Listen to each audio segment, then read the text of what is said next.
Hello and welcome to 15 Minutes with Longevity, your weekly dose of health news, reviews, and the latest breakthroughs in medicine. My name is Giselle Wertheim-Ames and I will be your host.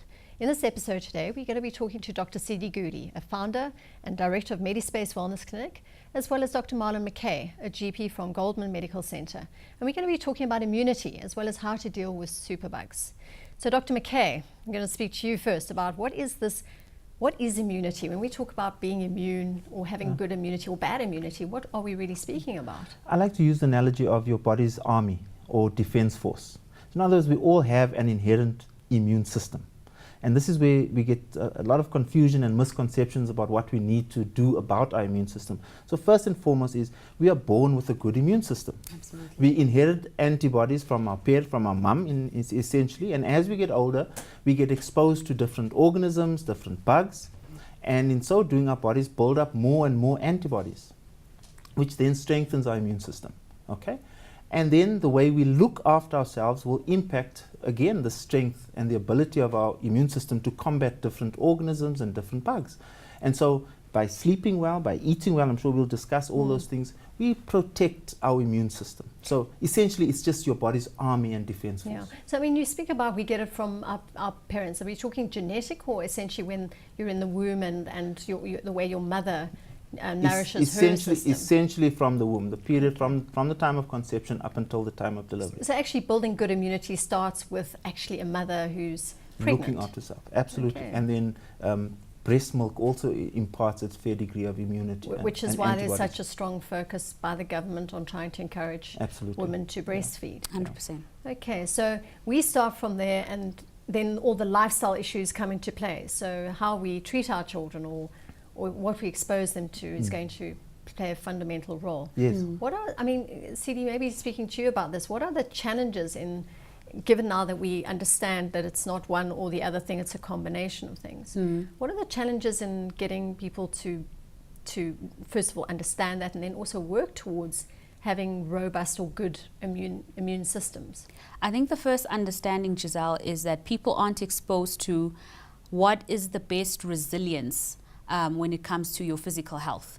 There's a lot of information obviously coming at people in all sorts of lifestyle platforms, and one of the biggest headache that a lot of people are struggling with in the modern world is the fact that we are getting more and more resistant bugs, and at the same time there's this push towards living a healthier lifestyle. So trying to appreciate how does living a healthier lifestyle benefit me from a cellular level as well as a cosmetic level, and how does it assist in me fighting these superbugs that are rising with the evolution of obviously things like pollution, industrial and carbon emissions, etc. Well, I mean, I think it's kind of really interesting debate because again, taking it back to the root cause, when you're a child and you see a lot of these situations where moms with young kids very fixated on hygiene and germs, and there's all this information all the time about everything's got to be super hygienic, and if they get a cold at the creche, then all the kids, there's this havoc that goes down. What are we doing around that in terms of the medical support? What is the kind of advice we should be giving to moms and dads around this issue? Again, can be quite controversial and can get quite heated. I believe that children must get dirty, they must play, they must get exposed to bugs, and that's how we build up our immunity. It's the same concept that we use with vaccinations. Why do we vaccinate, or how do we vaccinate?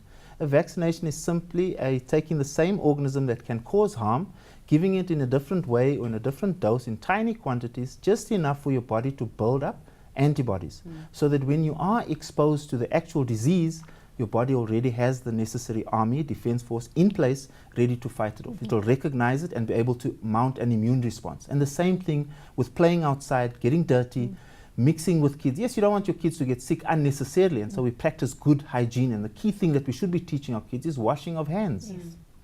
Coughing into our elbows and not into our hands, and meticulous hygiene in that sense, but not shielding your kids and letting them grow up in an oxygen tent scenario so that they're not exposed to those sorts of bugs. Because I think often that debate comes in about, in the old-fashioned times, you want to call it grain, he says, well, that never happened in my time, that there were all these strange flus and epidemics and, viruses that we now hear about or we see in playgrounds and that. So how is it that this is such a modern, why is it that it wasn't like that in those days when they were less developed scientifically? I mean, today we have amazing cures for many diseases and things, but simple things like flu and that seems to be, and these flu viruses seem to be completely rampant. I think you've also got to take into consideration the context at which society is evolving. As much as we have a technological advancement, we also have what I call the side effects of an urbanized culture.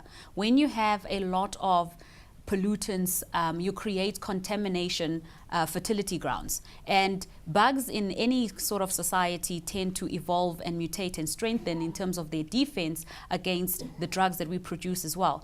It's a very well-known established reality that we're having increased antibiotic resistance, for example, to a lot of these bugs. Now, is that because we're using antibiotics more?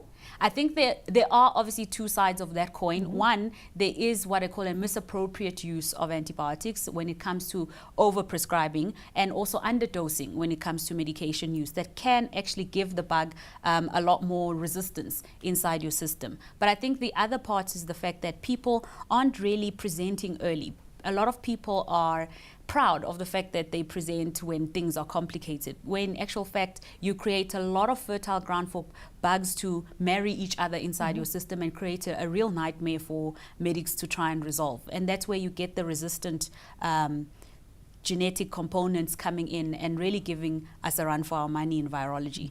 I think another important thing as far as the antibiotics are concerned, doctors are at fault because we're over-prescribing, and as Tshidi said, incorrect dosage, duration of treatment. And Dr. Mackay, I mean, I actually saw you on Twitter once. I think you went to a seminar, and I saw some of your comments around this whole prescription thing. Yes. Why would that be happening? I'm very strong on that. Yes. Just the other thing I want to quickly, Yes. parents also put pressure on the doctors. doctors. You know, they walk in and Quick say, fix. this antibiotic works for me, it always works for me, so prescribe it. One problem is misdiagnosis, because many of our issues, especially with the kids, are viral and allergic. Antibiotics are only used for bacterial infections. So the moment we start treating every little snot, nose and cough with an antibiotic, we are going to run into trouble with antibiotic resistance and resistance to the drugs. So that's an absolute no-no. Treating every fever with an antibiotic, absolute no-no. We need to educate our patients how to manage fever, and again, not every fever. Because some fevers can be viral. Manageable and good. Absolutely. Yes. Every cough, you don't have to take every cough to the doctor, neither do you have to treat every cough with an antibiotic. Yes. So there's definitely two sides.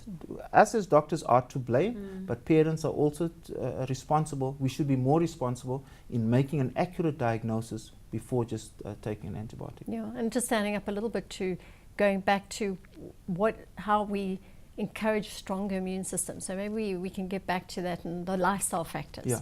Because again, I think a lot, we tend to present our problems to the doctor to sort out very quickly, when actually a lot of the responsibility should sit with us. Yes, absolutely. And so we come to the issue of how to build up one's immune system. And many of us make the first mistake of rushing to the chemist for supplements and all sorts of additives to so-called build up your immune system. I started off by saying we have an immune system. We need to just look after it. Don't worry about building it up.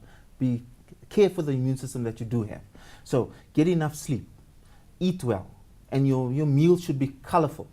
The berries, lots of orange and yellow, and those things contain lots of healthy supplements and nutrients essential for one's immune system.